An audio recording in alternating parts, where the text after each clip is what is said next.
Happy Saturday, Life in 4G. This is Donna, Coach Donna, and I am coming to you from beautiful, beautiful San Diego. I'm always coming to you, but most of the time I'll be coming to you from beautiful San Diego.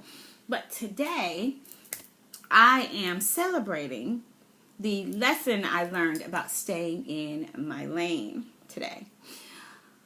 So I went to, this morning, I got up, I got dressed, I got all cutesy and went to a interview session, cattle call of sorts for an airline. And I was there pretty much all day.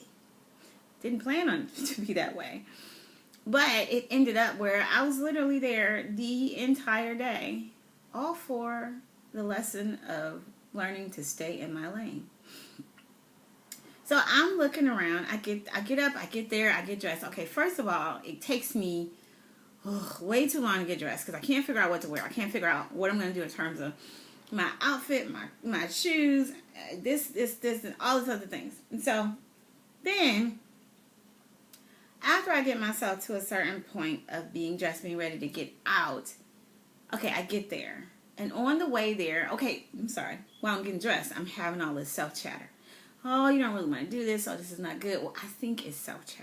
I'll say it that way. And then some of it was negative self-chatter. You're not good enough to do this. This is not going to work out for you. This is this. And then I was having, all of the whatabouts. What about the stuff that you plan? What about real estate? What about this? What about that? What about the other? And then I was having all of the negative self-chatter. You know you're too short. You know you're too this. You know you're too that. You know you're not enough this. You know you're not enough that. But that, coupled with all of the whatabouts of all the things that I've been planning, I just kind of shut it out and said, you know what? I'm going to check out the possibility. I don't know what it is. I don't know what this is going to be, but I'm going to check. So, I spent all day checking and learned after a test and after 3 breaks during the day and getting tired and being ready to go home for about 2.5 hours that I should have stayed in my lane in the first place. Not that it wasn't that I didn't get the job, I didn't, but it wasn't that so much as it was of the experience that I had just going through the process. First thing is, I walked in, and I am an interior designer. So I walked in and looked at the beauty of the hotel that I was interviewing in and thought to myself, why am I doing this? I should be designing spaces like this. I need to be going to get some clients. So after that, I said, well, I'm here, so I'm just going to keep going. So I went through the process a little bit. And as I was going throughout the day, I met some amazing young people. Amazing young people in their 20s. And I think I met one person in their 30s, but everybody was pretty young. There were a couple older people, but pretty much nobody was my age. Maybe 2 other people were my age. But they all were so eager to get that job. I mean, literally, like, there were people who drove from Nebraska, people who came from Washington, people who flew up from Pennsylvania, people who came from Vegas, people who came from LA. And these people were not getting paid to do this. These people did not even know whether or not they were getting, but they were so into the fact that this was their job. I even met one girl who, she had been on 5 other airline interviews. And she was still there for that one. She paid for all the other 4 in one form or another. This was just a short drive from LA. This wasn't a $500 plane ticket anywhere for her. So she was golden with coming for the opportunity. I met another girl. She actually didn't make the height requirement by about 1/4 of an inch, maybe less than 1/4 of an inch. And she was so distraught and trying to figure out in 6 months how she could get that extra piece of an inch. Maybe I can put some elevators on for my toes, so my toe pads, so that they'll be higher, so that I can get the job, and because I really want to do this. And I'm just looking at all these people, and I'm looking at everything that they're going through, their hairstyles. Everybody looked like an airline stewardess there, but me. Everybody did. And everybody was going through all the motions of, ooh, I want this job. And I was just like, it's not that serious for me. another indicator that maybe I should have stayed in my lane. But I stayed because I wanted to go through the whole day of the experience. Then I had to. Then they said to us, well, to Dubai, you got to move to Dubai, and I'm like, move to Dubai.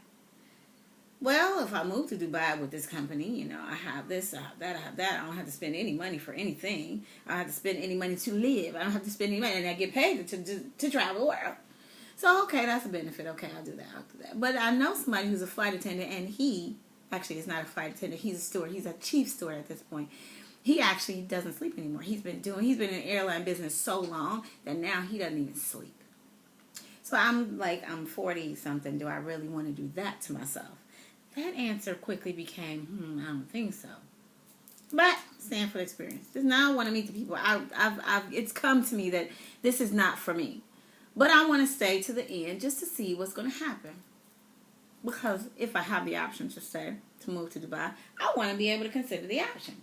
Not that I'd do it probably because I wouldn't want to leave my mother and my sister. And I've already left them once. I don't think that they would be able to handle me being on the other side of the world. And I really don't know if my psyche could handle it either. That's just between me and you. Anyway, I get all the way through the whole thing. They have us write this essay about our strengths and our weaknesses. And so then I'm writing the essay and I'm telling them all about my stuff. And after I get finished telling them about my stuff, I'm like, so maybe this really is not for me. Because I just want to talk about how this business strength and that business strength and this business strength and this thing could help me do this. This thing could help me do that. And I'm like, yeah, well, maybe not. So when it was all over and everybody was excited and cheering because they got it, or some people were really upset and crying, and some people were mad that they didn't get it, I was just like, well, okay. Well, chalk this up to experience. I'm going to stay in my lane. I've been given the gift to teach people, to move according to what I've been told I should be doing. I am an interior designer. I will continue to seek projects to design, and I'm staying in my lane. And I'm now, I guess, more comfortable with being the me that I am. All from the experience of going to check out an airline job.